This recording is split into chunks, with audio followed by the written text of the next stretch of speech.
ప్రభువుకు సమర్పించుకొని పరిచర్య చేసే కుటుంబము ఈ దినాల్లో అలాంటి దైవ సేవకులు చాలా తక్కువ. సంఘాన్ని విడిచిపెట్టకండి, దొరకరు. మీరు ఎప్పుడన్నా ఐసీయూలో మానిటర్ మీద ఉండటం చూసారా? ఐసీయూలో పెట్టడం తెలుసా మీకు? ఎందుకు ఐసీయూలో పెడతారు? మానిటర్ మీద పెట్టినప్పుడు దేనికి పెడతారు చెప్పండి? ఐసీయూలో ఎవరుంటారు? అక్కడ రూమ్లో ఉన్నప్పుడు ఎవరుంటారు? ఎవరుండరు కదా.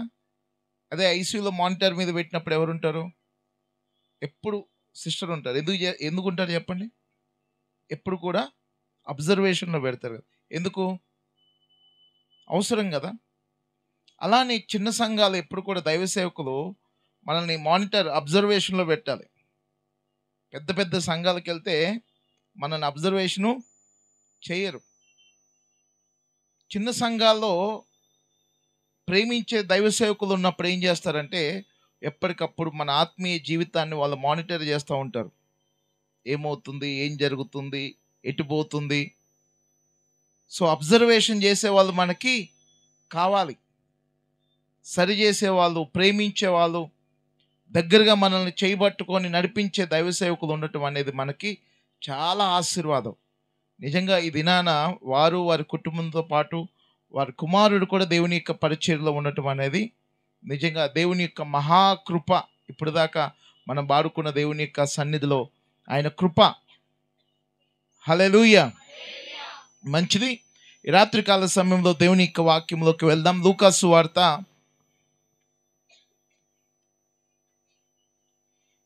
15వ అధ్యాయము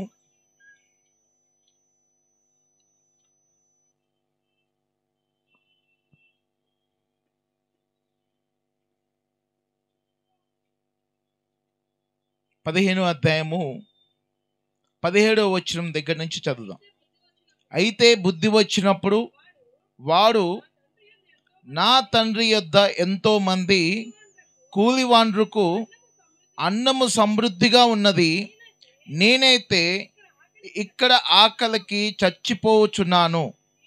నేను లేచి నా తండ్రి యొద్దకు వెళ్ళి, తండ్రి, నేను పరలోకమునకు విరోధముగాను నీ ఎదుట పాపము చేసి తిని, ఇక మీదట నీ కుమారునని అనిపించుకున్నట్టుకు యోగ్యుడును కాను.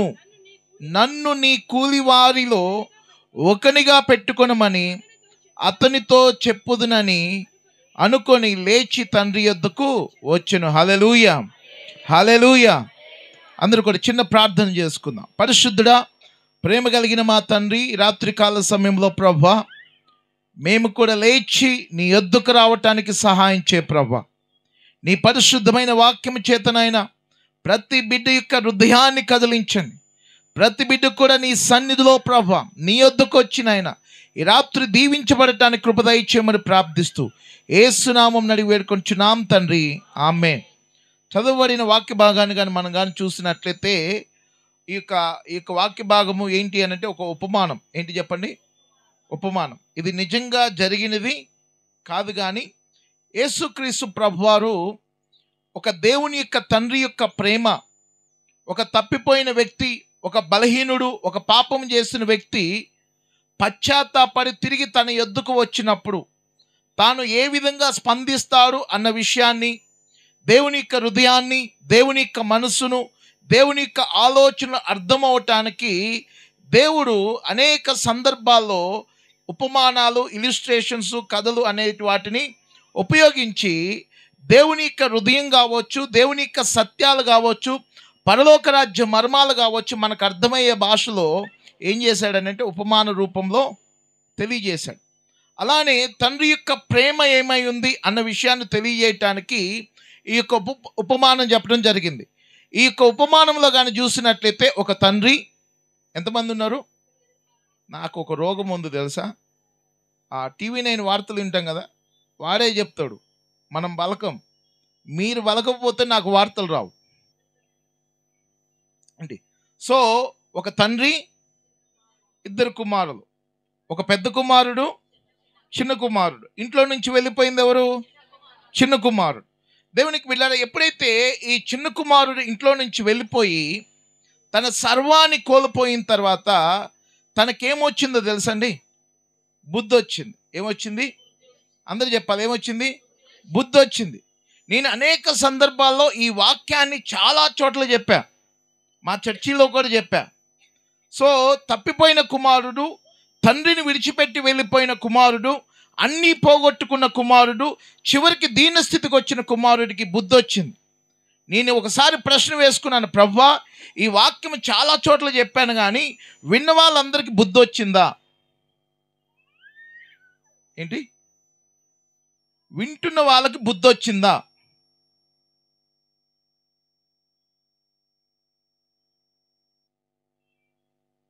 నా ప్రశ్న. ఈ రాత్రి మనకేం రావాలో తెలుసా? బుద్ధి రావాలి. అది చెడ్డ పదం కాదండి, మంచిదే. బుద్ధి అంటే ఏంటో తెలుసా? గ్రహించటం. బుద్ధి రావటం అంటే గ్రహించటం. తన జీవితంలో తనకి బుద్ధి రావటం అంటే చెడు కాదండి. అది తన జీవితంలో ఆయన ఆ దీన స్థితికి వెళ్ళిపోవటానికి కారణం ఏంటి అన్న విషయాన్ని గ్రహించాడు.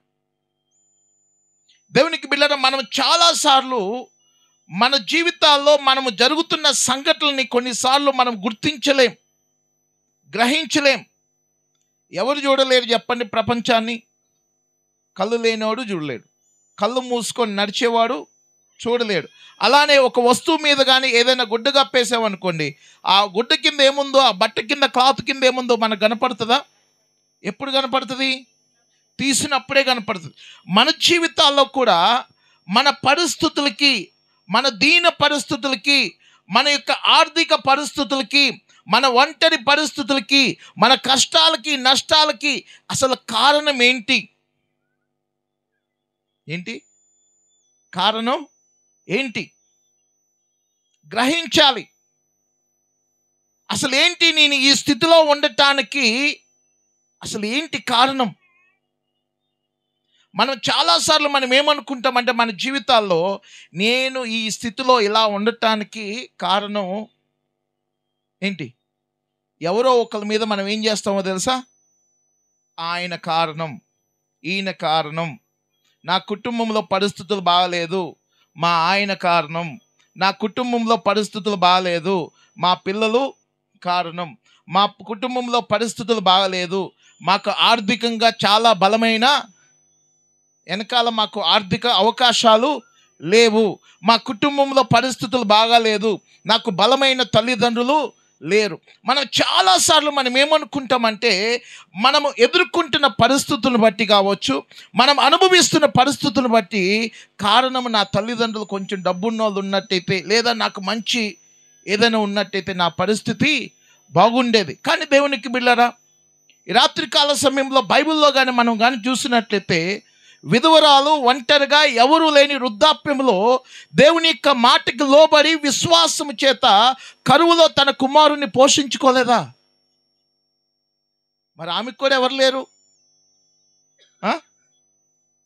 భర్త లేడు, విధవరాలు, వృద్ధురాలు, కరువు, అవకాశం లేదు, తినటానికి ఏం లేదు, కొంచెం పిండి తప్ప తన దగ్గర ఏమీ లేదు. చివరికి ఏ స్థితికి వచ్చిందంటే చనిపోవటం తప్ప ఏమీ లేదు. అయినా సరే విశ్వాసం చేత దేవుని యొక్క మాటకు లోబడి ఏం చేసింది?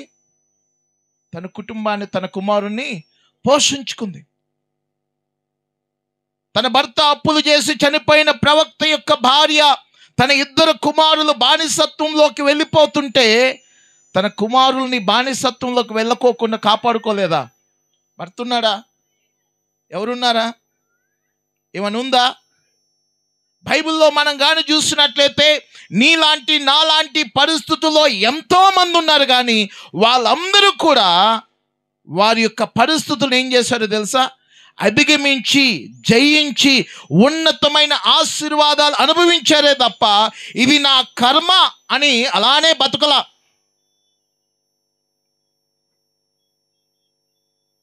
ఏంటి అర్థమైందా? చాలా మంది ఉన్నారు బైబిల్లో, కష్టాలు, నష్టాలు, రోగాలు, బాధలు.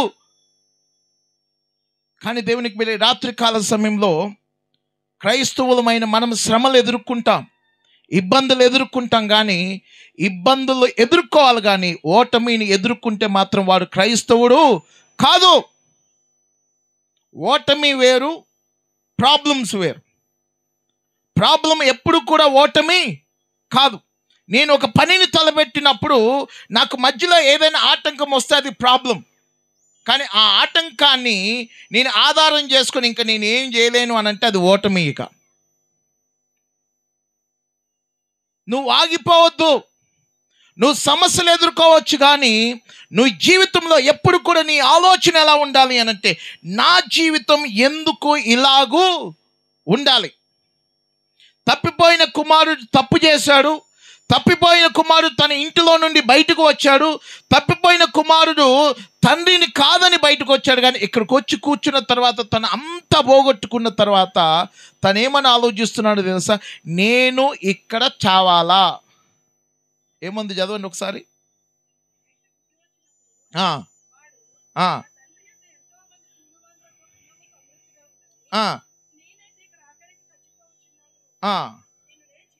నేను ఇక్కడ ఆకలికి చచ్చిపోవచ్చున్నాను. నేను ఇక్కడ చచ్చిపోవాలా? నేను లేచి ఎక్కడికి వెళ్తాను?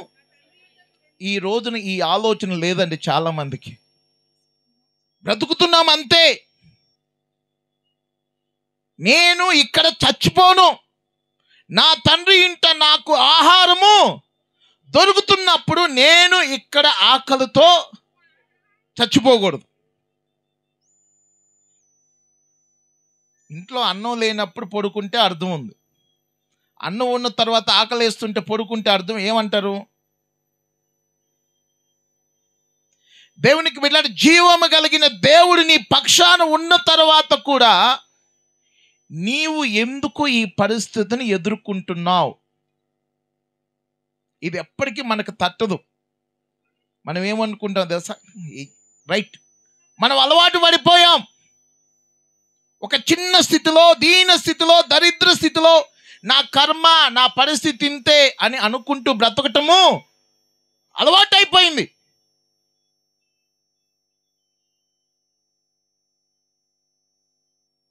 నిజంగా ప్రతి ఒక్కరు చాలా దగ్గరికి వెళ్ళి చూస్తే మనుషులు ఎక్కువగా క్రైస్తవుల్లో ఏమైపోయిందో తెలుసా? అలవాటు అయిపోయింది.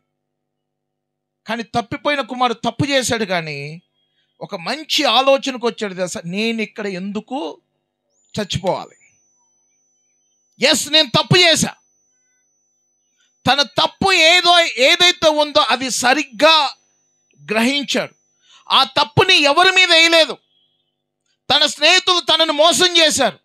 తీసుకొచ్చిన డబ్బులన్నీ కూడా ఏమైపోయినాయి? ఆయన డబ్బులన్నీ కూడా ఏమై ఉండాలి? ఎవరు పాడు చేసి ఉండాలి?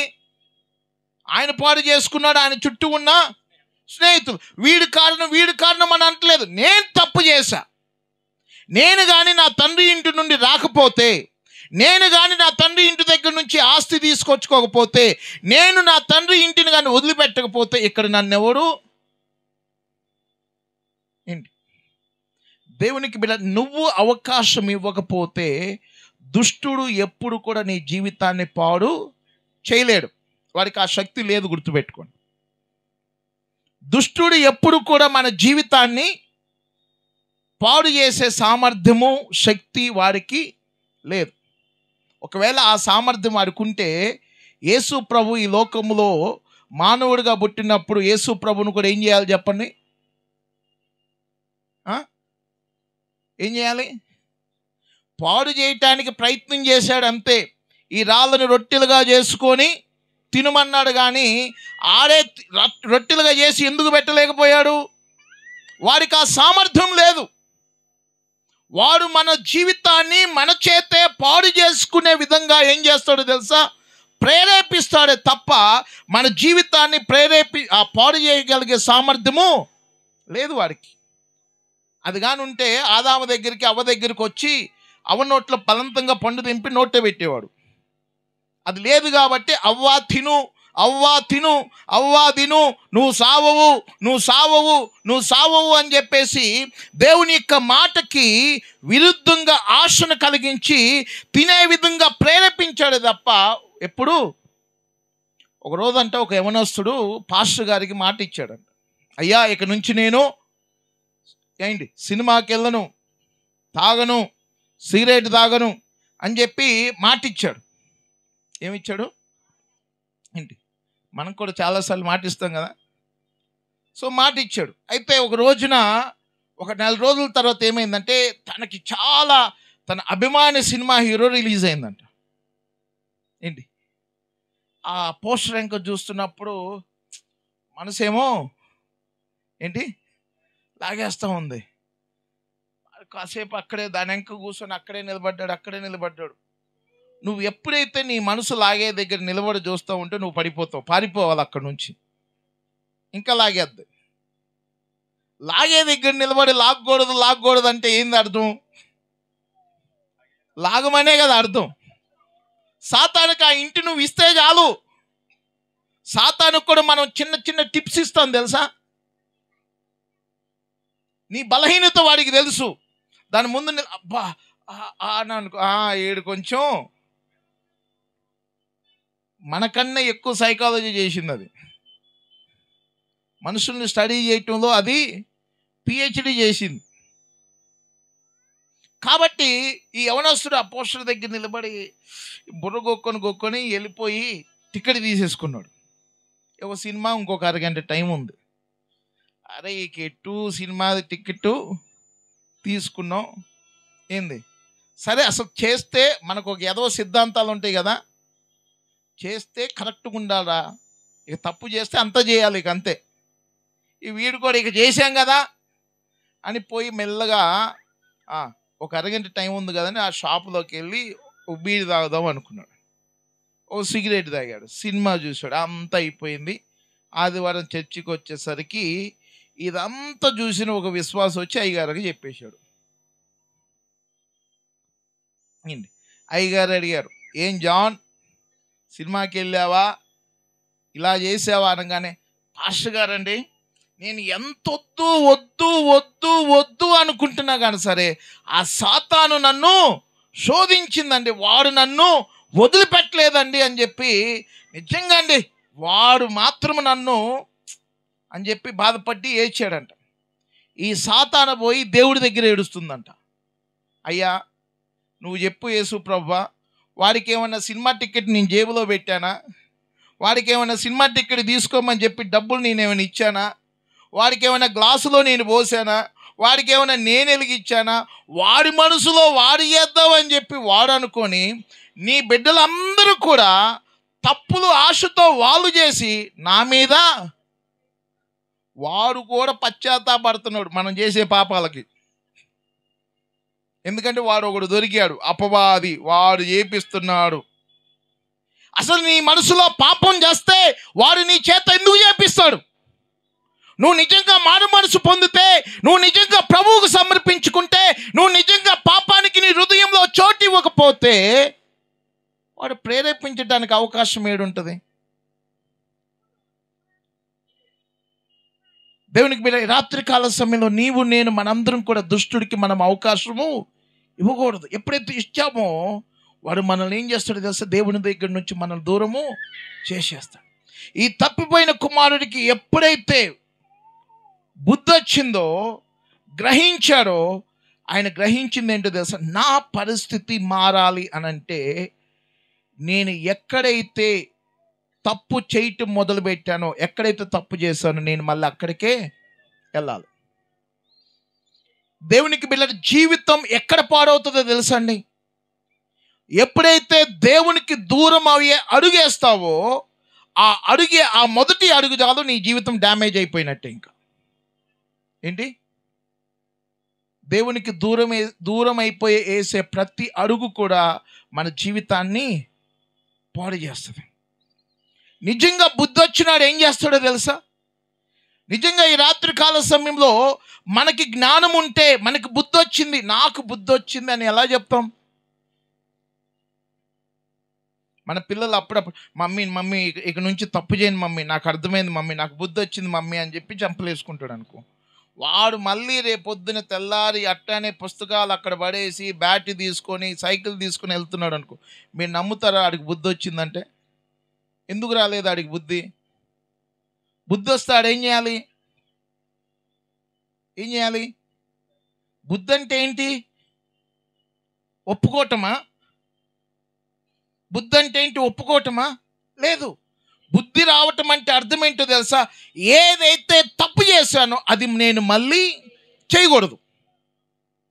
బుద్ధి రావటం అంటే తప్పును తెలుసుకోవటం.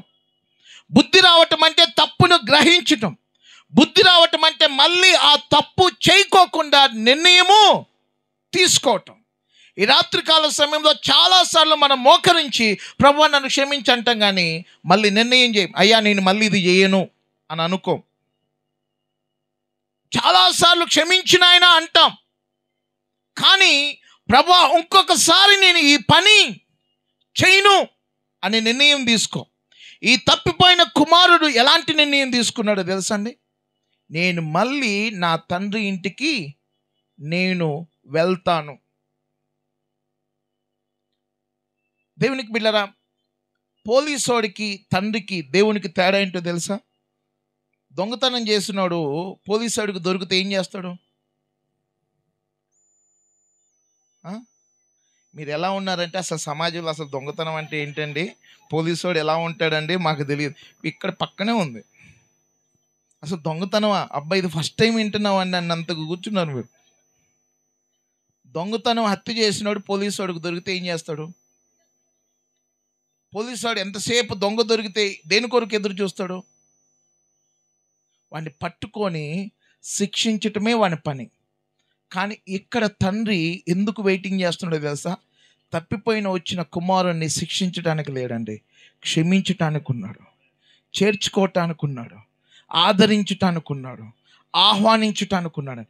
దేవునికి మనిషికి తేడా ఏంటో తెలుసా? ఈ రాత్రి మనం కానీ బుద్ధి తెచ్చుకొని తిరిగి వస్తే దేవుడు నీ కోసం వెయిటింగ్. నీ కోసం ఆయన వెయిటింగ్. నువ్వు నిజంగా ఆయన వైపు నువ్వు తిరిగి వస్తే, నువ్వు చేసిన తప్పును బట్టో పొరపాటును బట్టో ఆయన ఎందుకు ఎదురు చూస్తున్నాడో తెలుసా? శిక్షించటానికి లేడు, ప్రశ్నించటానికి లేడు, ఆహ్వానించటానికి ఉన్నాడండి, చేర్చుకోవటానికి ఉన్నాడు. దేవునికి బిడ్డలారా, రాత్రి కాల సమయంలో నీ యొక్క పొరపాటుని, మన తప్పులు మనం గ్రహించి సరిచేసుకొని దేవుని యొద్దకు మనం కానీ వస్తే ఆయన నిన్ను నన్ను మనల్ని చేర్చుకోవటానికి సిద్ధంగా ఉన్నాడు. No doubt. ఏంటి? No doubt. నేను బైబిల్ కాలేజీలో జాయిన్ అయినప్పుడు నా ద్వారా ఒక తప్పు జరిగింది. సో ఆ తప్పు నేను ప్రేయర్ చేసుకున్నా, దేవా నన్ను క్షమించండి. కానీ సాతాను నన్ను శోధిస్తూ వస్తుంది. ఏమని తెలుసా? తెలిసిన తర్వాత తెలిసి తప్పు చేస్తే ఎలా క్షమిస్తాడు? క్షమించడు. నీ తప్పు ఏంటి? నీ తప్పు క్షమించడు దేవుడు. నీ తప్పు క్షమించడు. నువ్వు తెలిసి తప్పు చేసావు, నువ్వు తెలిసి తప్పు చేసావు. నాకు దాదాపు ఒక 10 రోజులు మనశ్శాంతి సమాధానం లేదు. ఎందుకనంటే అయ్యా దేవుడు నమ్ముకోక ముందు చేశానంటే క్షమిస్తాడు, కానీ దేవుడు నమ్మిన తర్వాత చేస్తే. ఒకరోజు నేను ఇలానే కూర్చొని ఆలోచిస్తుంటే పరిశుద్ధాత్మ దేవుడు ఏమన్నాడు కదా, పేతురు పిలవక ముందే పేతురు అబద్ధం ఆడతాడన్న సంగతి నాకు తెలుసు. ఆయన పేతురుని క్షమించలేదా? క్షమించాడా? క్షమాపణ అనేది కండిషన్ మీద లేదండి, క్షమాపణ కృప మీద ఆధారపడి ఉంది. క్షమాపణ కండిషన్ కాదు. అందుకనే పేతురు యేసు ప్రభు దగ్గరకు వచ్చి, అయ్యా నా సహోదరుడు నా ఎడల తప్పు చేస్తే ఎన్నిసార్లు క్షమించమన్నాడు? మొదట ఎన్నిసార్లు చెప్పండి? ఫస్ట్ స్టెప్ చెప్పండి. నా సహోదరుడు నా ఎడల 7 సార్లు తప్పు ఏం చేయాలి? తర్వాత అయిపోయిన తర్వాత ఏం చేయమన్నాడు? మళ్ళీ పేతురు పోయి అడుగుతాడు, 7 సార్లు అయిపోయిన తర్వాత మరి ఏం చేయమంటారంటే ఏమన్నాడు యేసు ప్రభు? 77 మార్లు అని. ఇంకొకసారి అడిగితే ఏం చెప్పేవాడు? ఒకసారి 7 చెప్పాడు, ఇంకోసారి అడిగితే ఇంకొక 7 చెప్పాడు, ఇంకోసారి అడిగితే. కృప విస్తరించబడుతుంది, కృప పొడిగించబడుతుంది. దేవునికి బిడ్డ, మన దేవుడు మనకెందుకు అవకాశం ఇస్తున్నాడో తెలుసా? ఆయన శిక్షించటానికి లేడు, ఆయన తన కృపను మన ఎడల పొడిగించి మన జీవితాన్ని కట్టడానికి ఉన్నాడు, మన జీవితాన్ని సరిచేయటానికి ఉన్నాడు, మన జీవితాన్ని దీవించటానికి ఉన్నాడు.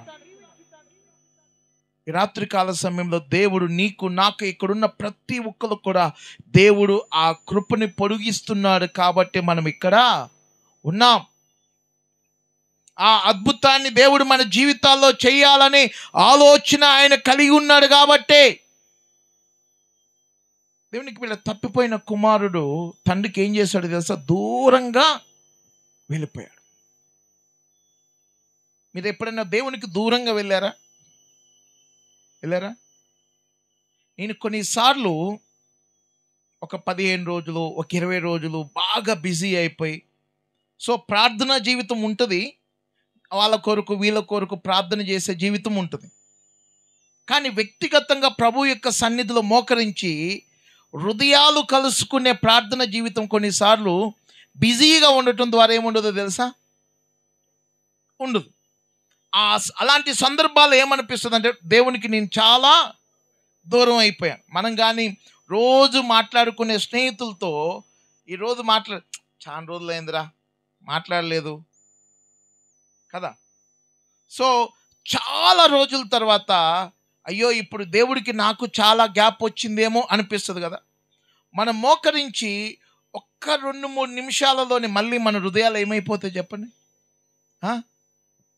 ఏమైపోతుంది? పూర్వ స్థితిలోకి మళ్ళీ అదే సన్నిధిని దేవునికి మనం దేవునికి చాలా దూరం, దేవుని విడిచిపెట్టి చాలా దూరం ఉండొచ్చండి. కానీ మనం దేవుని తట్టు తిరిగామనుకోండి, ఒక్క అడుగుతోనే మనం దేవునికి దగ్గర అవుతాం. ఎందుకో తెలుసా? మనం ఎంత దూరం వెళ్తుంటే మన వెనకాల ఆయన వస్తూనే ఉంటాడు మన కోసం. మనం దూరం వెళ్తాం దేవునికి, కానీ మనల్ని ఆయన చేర్చుకోవటానికి ఒక తప్పిపోయిన గొర్రెను వెతికినట్టుగా ఆయన ఏం చేస్తాడు తెలుసా? మళ్ళీ మనల్ని చేర్చుకోవటానికి మన దగ్గరగానే ఉంటాడు. ఈ రాత్రి ఆ తప్పిపోయిన కుమారుడు ఆ తండ్రి ఇంటి దగ్గరికి ఏం చేశాడు తెలుసా? బయలుదేరాడు. ఈ రాత్రి దేవునికి బిడ్డరా, నువ్వు ఇక్కడికి రావటం ఎంత ప్రాముఖ్యమో, నీ హృదయము దేవుని వైపు అడుగు వేయటం ఈ రాత్రి అంత అవసరం.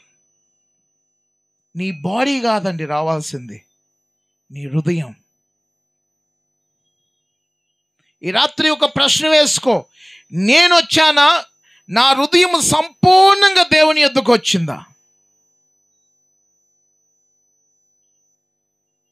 తప్పిపోయిన కుమారుడు సంపూర్ణంగా పశ్చాత్తాప హృదయంతో తన్ను తాను తగ్గించుకున్నాడు. ఎంతగా తగ్గించుకున్నాడంటే, అయ్యా నేను యోగ్యుడిని కాను, నేను నీ కుమారుని అనిపించుకోవటానికి నేను యోగ్యుడిని కాను, నాకు అర్హత లేదు, అయితే నీ పనివారిలో ఒకడిగా నేను ఉంటా. తనని తాను ఏం చేసుకున్నాడు తెలుసా? ఎందుకు తగ్గించుకున్నాడంటే, తను చేసిన తప్పు తనని తాను తగ్గించుకునే విధంగా, తను చేసిన తప్పు దీనస్థితికి తీసుకువెళ్ళింది. తను చేసిన తప్పు పందులు తినే ఆహారం తినే పరిస్థితికి తీసుకువెళ్ళింది. తను చేసే తప్పు ఒంటరి వారి. తప్పు అంటే ఏంటో చెప్పనండి?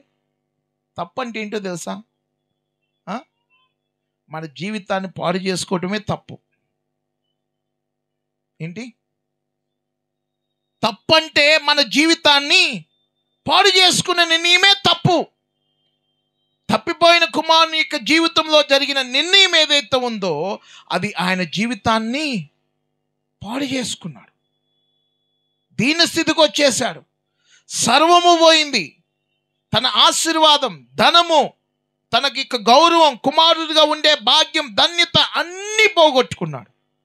అయినప్పటికీ కూడా తను తిరిగి దేవుని యొక్క సన్నిధికి వచ్చినప్పుడు తండ్రి తన కుమారుని యొక్క జీవితాన్ని ఎలా సరి చేశాడు తెలుసా? ఎలా రిపేర్ చేశాడు తెలుసా? మనం ఎప్పుడైనా టీవీ పాడైపోయింది అనుకోండి, రిపేర్కి ఇస్తామా ఏమా? లేదా ఫోన్ పాడైపోయింది అనుకో, రిపేర్కి ఇస్తామా ఏమా? వాడు మళ్ళీ ఎలా రిపేర్ చేసి ఇవ్వాలి చెప్పండి? ఎలా చేయాలి? ఎలా బాగు చేసి ఇవ్వాలి? ముందు ఎలా పనిచేస్తుందో అలానే దేవుడు కూడా మనల్ని ఎలా రిపేర్ చేస్తాడో తెలుసా అండి? అంతకుముందు నీకే ఘనత ఉందో అదే ఘనత ఇచ్చి రిపేర్ చేస్తాడు. అంతకుముందు నీకే స్థానం ఉందో ఆ స్థానం ఇచ్చే రిపేర్ చేస్తాడు. నీ జీవితాన్ని దేవుడు బాగు చేయటం అంటే నీ తప్పులని ఆధారం చేసుకొని అంత పాడు చేసుకున్నా కాబట్టి నువ్వు ఇంకా ఇక్కడ ఉండటానికి నువ్వు ఇంకా సెట్టు కావు అని అనలేదు కదా. నేను నీ కుమారుడిగా ఉండటానికి నేను అర్హుణ్ణి కాను అన్నాడు. లేదు, నువ్వు నా కుమారుడివే,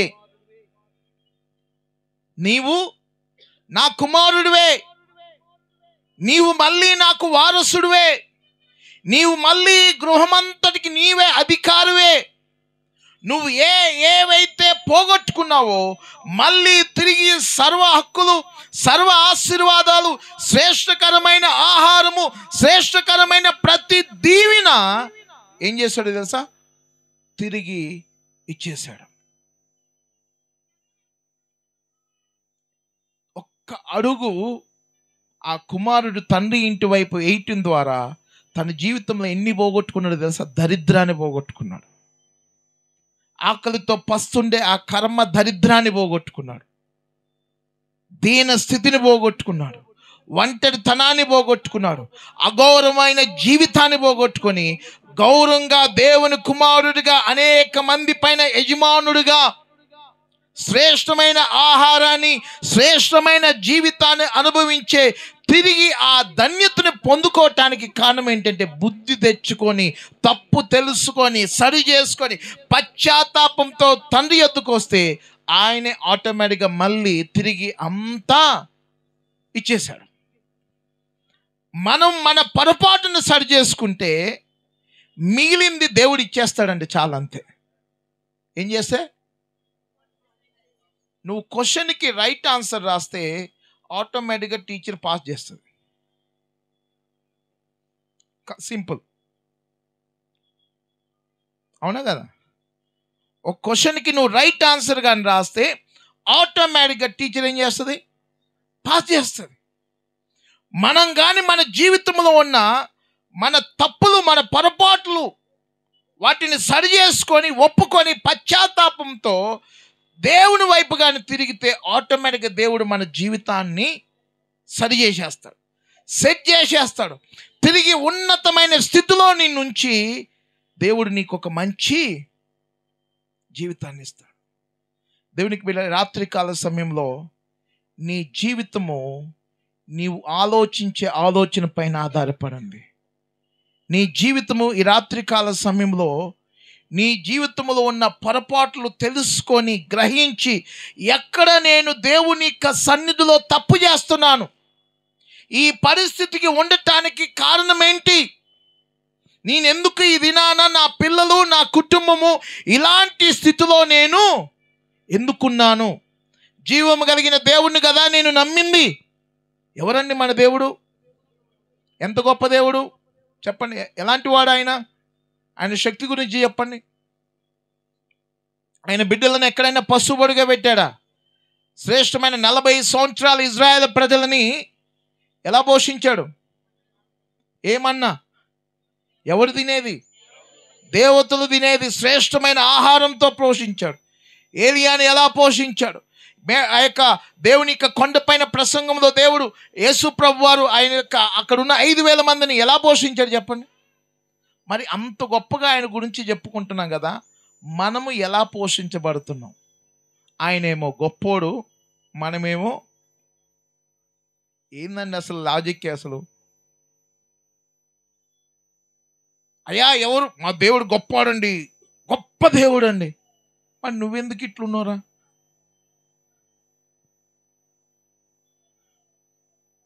జ్ఞానము ఎవరు వశమో? మరి నువ్వెందుకు తెంత తప్పినావు?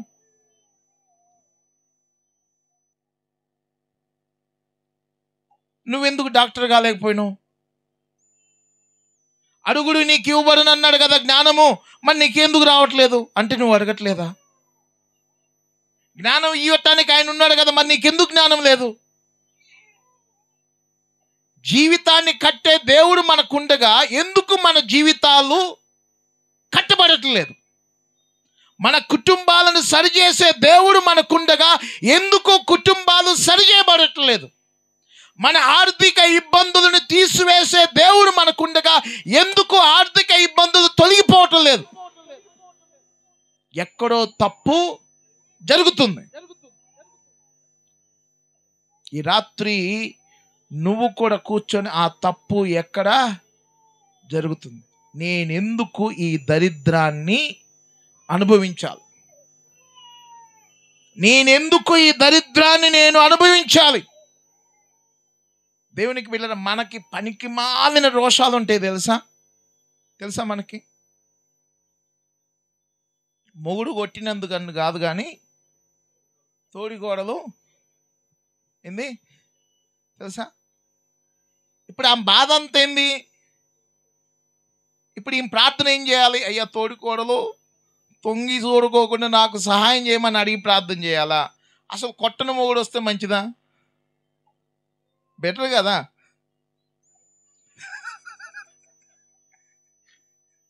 మన రోషం ఏందో తెలుసా? ఈ లోపల లోదు కొట్టినా పర్లేదు, కానీ అవి తోడకూడదు. మనం ఎన్ని దరిద్రాలు ఇంట్లో అనుభవిస్తున్నా మనల్ని మాత్రం చర్చిలో ఎవడొక్క మాట అన్నా కానీ మనం ఊరుకోం. జేబులో 100 రూపాయలు లేకపోయినా దరిద్రుడిగా బతుకుతున్నా కానీ సరే మనం తగ్గం, కానీ మనల్ని ఎవడొక్క మాట అనకూడదు. ఈ దరిద్రమైన రోషాలు, ఈ పనికి మాలినవి, ఇవి తిండి పెట్టో, ఇవి కుటుంబానికి మంచిది కాదు. నిజంగా రోషం అంటే నేను ఇక్కడ చావాలా?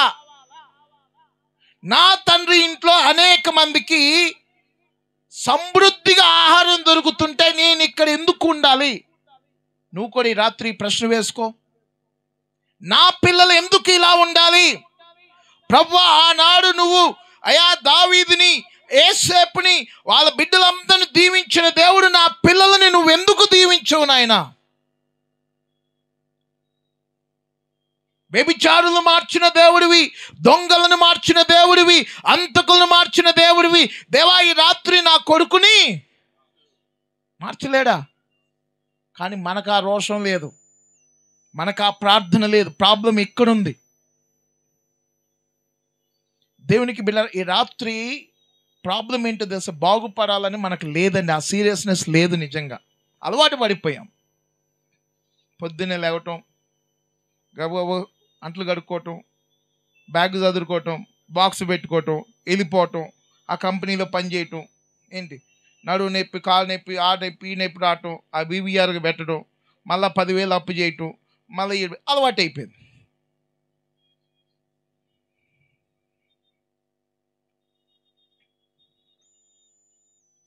ఏందండి ఇది?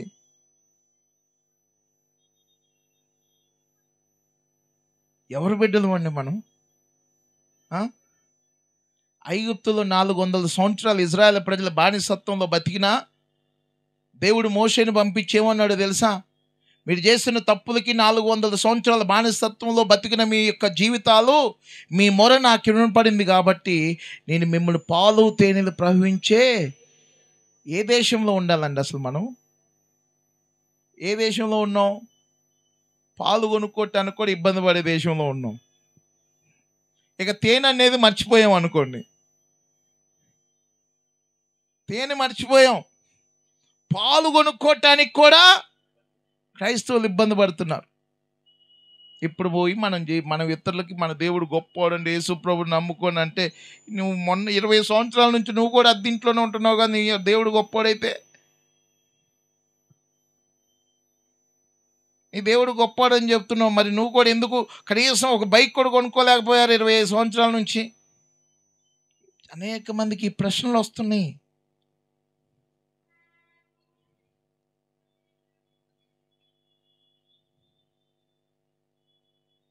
నీ దేవుడు ఎంత గొప్పవాడో నీ పొజిషన్ ద్వారా తెలియజేయాలి.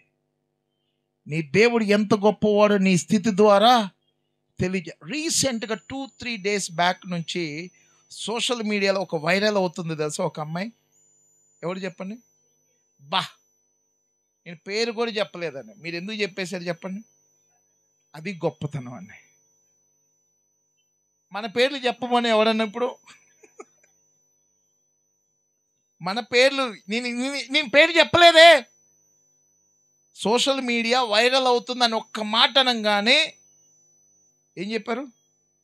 ఏం చేసింది అమ్మాయి? ఏం చేసింది? ఏ స్థితిలో ఉంది? దేశం మొత్తం వరల్డ్ కప్ని ఫైనల్లోకి తీసుకువెళ్ళటానికి ఒక కీ ప్లేస్లో గేమ్ మొత్తం కూడా తీసుకెళ్ళింది. అది తీసుకెళ్ళిన తర్వాత అని చెప్పి ఒక్క జీసస్ అనే ఒక్క మాటతో భారతదేశం మొత్తం కూడా ఆ ఒక్క అమ్మాయి ద్వారా యేసు అనే పేరు సోషల్ మీడియాలో మారుమోగుతుంది. మన ఇంట్లో ఒక్కడు వెళ్తాడేమో అని చూస్తా నేనట్ట. ఒక్క యవనస్తుడు మా చర్చిలో బాలనగర్లో దాదాపు నేను సేవకు వచ్చిన 20 సంవత్సరాల నుంచి చూస్తాను నేను. ఒక్కడేమన్నా ఐఏఎస్ ఆఫీసర్ అయ్యాడేమోనని. మన వాళ్ళందరూ స్విగ్గీలు, జొమాటోలు, కొరియర్లు, ర్యాపిడోలు,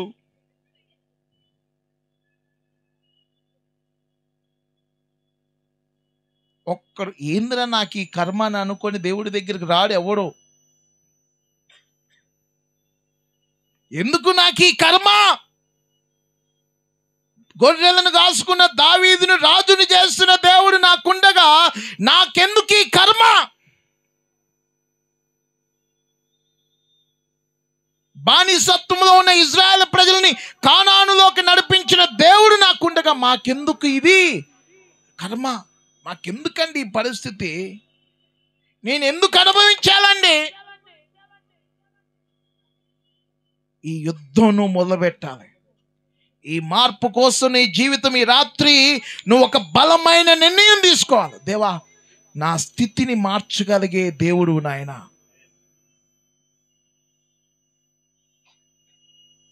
మనం కూడా అడుగుతాం తెలుసా, చాలామంది ఎగ్జామ్స్ టైంలో యూత్ పిల్లలు అందరూ వచ్చి మోకరించేసి ఈ మధ్యన ఒక అమ్మాయి వచ్చింది. ఏంది అన్న నా కొరకు ప్రార్థన చేయన్నా. ఒక అబ్బాయి ఇంజనీర్ అన్న, బీటెక్ చేస్తున్న ఇంజనీర్ అవ్వాలి, ప్రేయర్ చేయాలి. వాడు కాలేజీకి ఎప్పుడు పోవాలా? 2 రోజులు ఉపవాస ప్రార్థనకు వచ్చేసి ఈడు మోకరించగానే ఏం చేయాలి? ఇప్పుడు దేవుడు పాస్ చేయాలి. చదవనోడు రాయనోడు, చదవనోడు చదువు రానోడు చూసి రాస్తే తప్పు కదా? తప్పు కదా? ఇప్పుడు మరి చదువు రానోడిని పాస్ చేస్తే మరి దేవుడిది అది కూడా తప్పేగా? ఎందుకు చేస్తాడండి అసలు? ఆ చదువు రాని ఇంజనీర్ని పాస్ చేసి దేవుడు వాడే ఇంజనీర్ అయ్యి ఈ బాలనగర్ ఫ్లైఓవర్ కట్టమన్నట్టు ఆడికి కానీ ఆ వర్క్ వస్తే ఏం చేస్తాడన్నాడు. ఎవరు ప్రాక్టికల్గా ఆలోచించం అసలు. వాడు కాలేజీకి వెళ్ళడు, ఏం కాదు, మనం చేయబెట్టి అయ్యా ఈ అమ్మాయి ఎంబీబీఎస్ అయిపోవాలి. ఎవరిని చంపాలి ఇప్పుడు? ఎవరిని చంపాలండి? అమ్మాయి జమీమా ప్రాక్టీస్ చేసింది. ఆ మిస్టరీ మొత్తం కూడా చదివితే నేను మొత్తం ఆమె చెప్తే చర్చిలో వర్షిప్ లీడర్. ఆ అమ్మాయి ఒక చర్చిలో వర్షిప్ లీడరు. అనేక మంది యవనస్తుని ప్రభువులోకి నడిపించేది. తన లక్ష్యం ఏదైతే ఉందో దాని కొరకు ప్రార్థన చేసేది, దాని కొరకు శ్రమ పడేది, కష్టపడేది, హార్డ్ వర్క్ చేసేది, మార్నింగ్ లేచేది, ప్రాక్టీస్, అన్ని రకాలుగా తను చేయాల్సిన పనులన్నీ చేస్తూ ప్రభు మీద ఆధారపడింది. మనమేమో పడుకొని ప్రభు మీద ఆధారపడతాం. మన పనులు పక్కన పెట్టి ప్రభు మీద ఆధారపడతాం. చదువును పక్కన పెట్టి ప్రభు మీద ఆధారపడతాం. అలా ఎప్పుడు సక్సెస్ రాదండి. సక్సెస్ నువ్వు చేయాల్సిన పని చేయాలి. తప్పిపోయిన కుమారుడు దేవునికి బిడ్డ ఈ రాత్రికాల సమయంలో తండ్రి యొద్దకు రావటం ద్వారా తను ఊహించిన దానికన్నా, తను అడిగిన దానికన్నా, తన కోరికున్న దానికన్నా అత్యధికముగా తండ్రి ఏం చేశాడు తెలుసా? అన్నీ తిరిగి ఇచ్చాడు. ఏమని అడుగుదామని వచ్చాడు తెలుసా? నీ పనోడుగా ఉంటానని వచ్చాడు కదా. తను అడుగుదామన్న దానికన్నా ఎక్కువ ఇచ్చాడు. ఈ రాత్రి నిన్ను నువ్వు సరి చేసుకొని నిజంగా వస్తే నువ్వు చేసే ప్రార్థనకి మించి ఇస్తాడండి దేవుడు. కానీ నువ్వు సరి చేసుకొని రావాలి. నువ్వు కరెక్ట్గా రావాలి. నీ తప్పు, నీ పొరపాటు ఏదైతే ఉందో అది నువ్వు నిజంగా పశ్చాత్తాపడి నువ్వు తెలుసుకొని నిజంగా పశ్చాత్తాపడి వస్తే దేవుడు నిన్నేం చేస్తాడో తెలుసా అండి? తన యొక్క సన్నిధికి తండ్రి ఏం చేశాడు చెప్పండి? లాస్ట్కి చదివి నేను ముగిస్తాను. ఆ కుమారుడు ఎప్పుడైతే తిరిగి తండ్రి యొద్దకు వస్తున్నాడో, చదవండి ఒకసారి. వాడు ఇంకా దూరముగా ఉన్నప్పుడు తండ్రి వాడిని చూచి పరిగెత్తి ఎక్కడికి తీసుకెళ్ళాడు? ముద్దు పెట్టుకొని. ఆ తండ్రి ఎక్కడికి తీసుకెళ్ళాడు? తన లోపలికి తీసుకుని. అంటే నిజంగా పశ్చాత్తాపడి తిరిగి వచ్చేటోడిని తండ్రి ఎంత గొప్ప మనసు అంటే ఎదురెళ్ళి ప్రోత్సహించి ప్రేమతో ఆహ్వానాన్ని తీసుకొచ్చి లోపలికి తీసుకెళ్తాడు. హల్లెలూయా! ఎంతకు మంచివాడండి. నిజంగా మనస్ఫూర్తిగా పశ్చాత్తాపడి మనం గానొస్తే, దేవునికి బిడ్డలు, మన ప్రార్థనలో నిజంగా పశ్చాత్తాపం ఉంటే ఈ రాత్రి నేను నమ్ముతా పరిశుద్ధాత్మ దేవుడు దిగొచ్చి ఆత్మస్వరూపి అయిన దేవుడు క్రీస్తు యొద్దకు మనల్ని నడిపిస్తాడు. కానీ నిజమైన ప్రార్థన అయి ఉండాలి. తప్పిపోయిన కుమారుడు తిరిగి వస్తుంటే తండ్రి ఏం చేస్తాడు తెలుసా? దూరంగా ఉన్న కుమారుని చూసి వస్తున్నాడు, రాని వీడి సంగతి చూతాను లేదు, పరిగెత్తుకుంటూ పోయి కౌగిలించుకొని ముద్దాడి తన ప్రేమను, తన ఆనందాన్ని, తన సంతోషాన్ని దేవునికి ఈ రాత్రి నువ్వు సరి చేసుకొని రావటం దేవునికి సంతోషం. ఈ రాత్రి నువ్వు సరి చేసుకొని రావటం దేవునికి ఎంతో సంతోషం. నువ్వు కానీ నిజంగా యథార్థంగా నీ మిస్టేక్ నువ్వు రియలైజ్ అయ్యి తెలుసుకొని పశ్చాత్తాపడి కానీ నువ్వు మోకరిస్తే ఆటోమేటిక్గా పరిశుద్ధాత్మ దేవుడు ఏం చేస్తాడు తెలుసా? నీ మీద తన సన్నిధి నుంచి దేవుని యొద్దకి నడిపిస్తాడు. పరిశుద్ధాత్మ దేవుని పని ఏంటో తెలుసా అండి? మనల్ని సర్వసత్యంలోకి నడిపించడం. పరిశుద్ధాత్మ దేవుని యొక్క పని ఏంటో తెలుసా? క్రీస్తులోకి మనల్ని నడిపించడం. పరిశుద్ధాత్మ దేవుని యొక్క పని ఏంటో తెలుసా? క్రీస్తులో మనం కలిగి ఉన్న ప్రతి ఆశీర్వాదంలోకి నడిపించడం. నేను చాలామంది మా చర్చిలో ఎప్పుడు ఒక ప్రశ్న అడుగుతూ ఉంటా, నువ్వు దేవుని యొక్క ఆత్మను పొందుకుందావా, పరిశుద్ధాత్మతో నింపబడ్డావా, నువ్వు నడిపించబడుతున్నావు అంటే ఎస్ నడిపించబడుతున్నాను. మరి ఎక్కడికి నడిపించాలి ఆయన? నాకు తెలుసు కదా పరిశుద్ధాత్మ దేవుడు ఎక్కడికి నడిపిస్తాడు. మరి నీలో పరిశుద్ధాత్మ దేవుడు ఉంటే ఎక్కడికి నడుస్తావు? ఎక్కడికి నడుస్తాం? ఎక్కడికి నడుస్తాం? ఎవరి దగ్గరికి నడుస్తాం? ఎవరి వైపు నడుస్తాం? ఎవరిలోకి నడుస్తాం? ఎందులోకి నడుస్తాం? ఆయన ప్రణాళికలోకి, ఆశీర్వాదం. మరి నిజంగా మనం దేవుని యొక్క ఆత్మచేత నడిపించబడుతుంటే ఎటు నడుస్తున్నావు?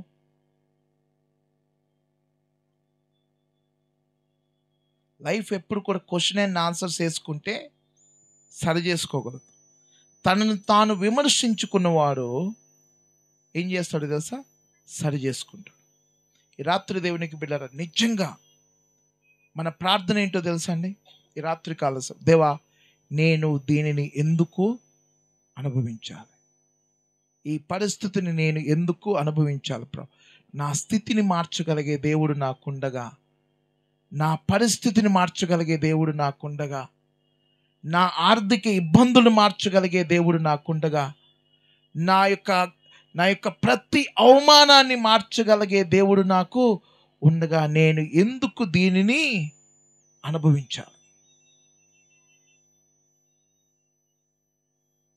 జీవము కలిగిన దేవుడు నా పక్షాన ఉండగా నాకు విరోధి ఎవరండి?